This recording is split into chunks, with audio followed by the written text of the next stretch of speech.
I frankly think that crisis initiation is really tough. And it's very hard for me to see how the United States president can get us to war with Iran. Which leads me to conclude that if, in fact, compromise is not coming, that the traditional way of America gets to war is what would be best for U.S. interests. Some people might think that Mr. Roosevelt wanted to get us into World War II, as David mentioned. You may recall we had to wait for Pearl Harbor.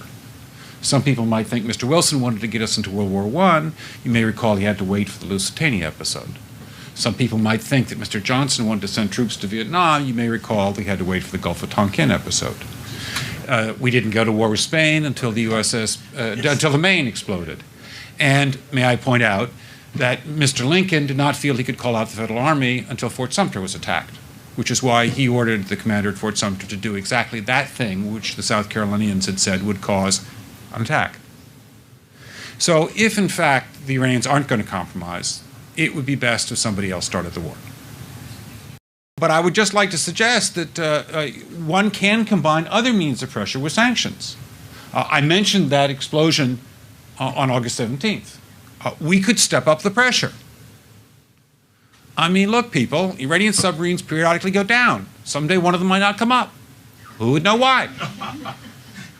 We can do a variety of things if we wish to increase the pressure. I'm not advocating that, but I'm just suggesting that this is not a either-or proposition of, it's just sanctions has to succeed or other things. We are in the game of using covert means against the Iranians. We could get nastier at that.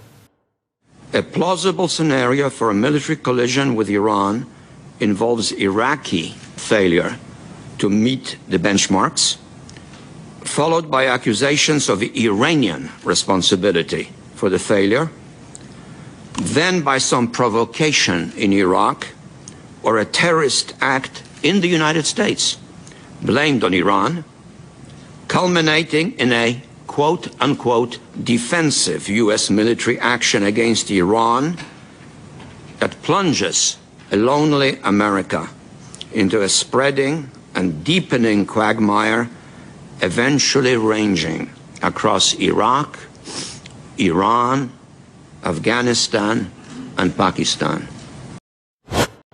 You recently wrote a letter to the president of Iran in which... Yes, you recently wrote a letter to the president of Iran in which you urged him to study the Gulf of Tonkin incident, which we now know was a staged event used to justify war with Vietnam. And you also raised the question, does America provoke provocations? Sir, was this not an out... When did I do that? I have the letter right here, sir, if you want to read it. I have it on me right here. Who else signed that letter? Sir, I mean, that's mainstream media. It's been published in many publications. Do you deny writing that letter, sir? I don't deny anything. I haven't seen the letter. You said, I can read it to you right now. Okay. You said, presuming that you are not actually ignorant enough to desire war with the United States, you might be well advised to read the history of the sinking of the USS Maine in Havana Harbor in 1898 and the history of the Gulf of Tonkin. I'm sorry, that was a blog on Huffington Post. I did not literally write a letter. It was a mock letter. Sorry. Okay, well, go ahead. Sir, was this not an outright threat veiled in doublespeak that the United States could stage an event to go to war with Iran? No. No? Then what? Well, what I was tongue-in-cheek saying was that we have an administration in Washington that is dying for a reason to bomb Iran. And so in a mock blog letter to the Iranian government, not the president, but the Iranian government, I just simply said, unless you people want to be bombed, you better be careful about cross-border incursions. And I think I explicitly said, keep the Republican Guard or the Revolutionary Guard or whatever it's called away from the Iraqi border. I was trying to communicate to the American people what our own government was trying to plan, and that was to find a reason for bombing Iran. And I was simply saying, in effect to the American people through this mock letter, be very careful about this administration creating a USS Maine incident or a Gulf of Tonkin incident that would justify bombing Iran. That's all. There's a bit at the end of this latest article that you wrote that I found actually most interesting in the article. It hasn't got that much attention, but I want to get your take on this. And this relates to a story or an incident that happened a couple of months ago. Many of you remember it. It was in the Strait of Hormuz. There was an incident where an American carrier almost blew a couple of Iranian speedboats out of the water and perhaps would have started the next war, a war against Iran, or potentially a World War III. And it was averted, thankfully, at the last second. We later learned that there was really nothing to be terribly concerned about. The incident was overblown, and that there was a vice admiral in charge of the fleet in the Strait of Hormuz who said basically there was no concern there, that it was overblown. Well, yeah, the second part basically. He was concerned, but it was overblown. We were never threatened. We were never threatened. And you talk about this vice admiral's name is Kevin Cosgriff, and in your article you write, nonetheless, Cosgriff's demeanor angered Cheney, according to the former senior intelligence official. But a lesson was learned in the incident. The public had supported the idea of retaliation and was even asking why the U.S. didn't do more. The former official said that a few weeks later, a meeting took place in the vice president's office. Quote, the subject was how to create a casus belli between Tehran and Washington, he said. What you're writing there is that Cheney, there was a meeting in the White House where Cheney presided over, looking to cook up the next war, a false war based on false intelligence. My oldest son is a lawyer, and when I sent him the story before it was published, basically in a final form, just a day, and he wrote back and he said, "You really buried the lead in this one," about casus belli. How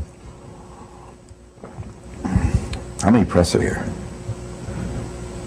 Anyway, there was a meeting among the items considered and rejected, which is why the New Yorker did not publish it on grounds that it wasn't accepted. One of the items was why not?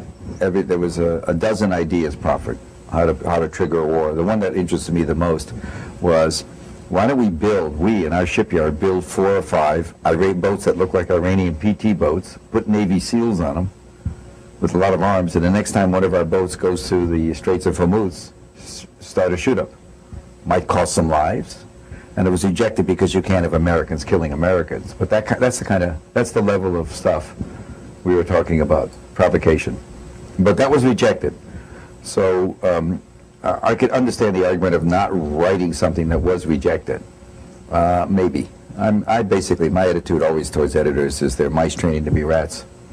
So, but you have to, but the point is, J. June, if you know what that means, silly, maybe, but potentially very lethal, because one of the things they learned in the incident was the American public, if you get the right incident, the American public will support, bang, bang, kiss, kiss, we're into it.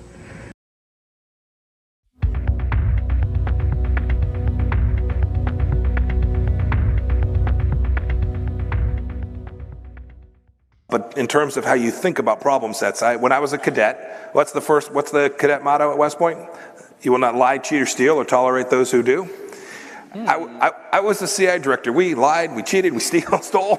It was like we had entire training courses.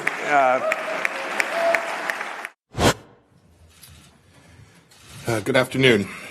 It is the assessment of the United States government that the Islamic Republic of Iran is responsible for the attacks that occurred in the Gulf of Oman today. This assessment is based on intelligence, the weapons used, the level of expertise needed to execute the operation, recent similar Iranian attacks on shipping, and the fact that no proxy group operating in the area has the resources and proficiency to act with such a high degree of sophistication.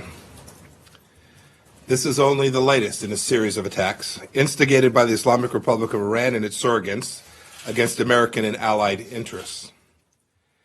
And they should be understood in the context of 40 years of unprovoked aggression against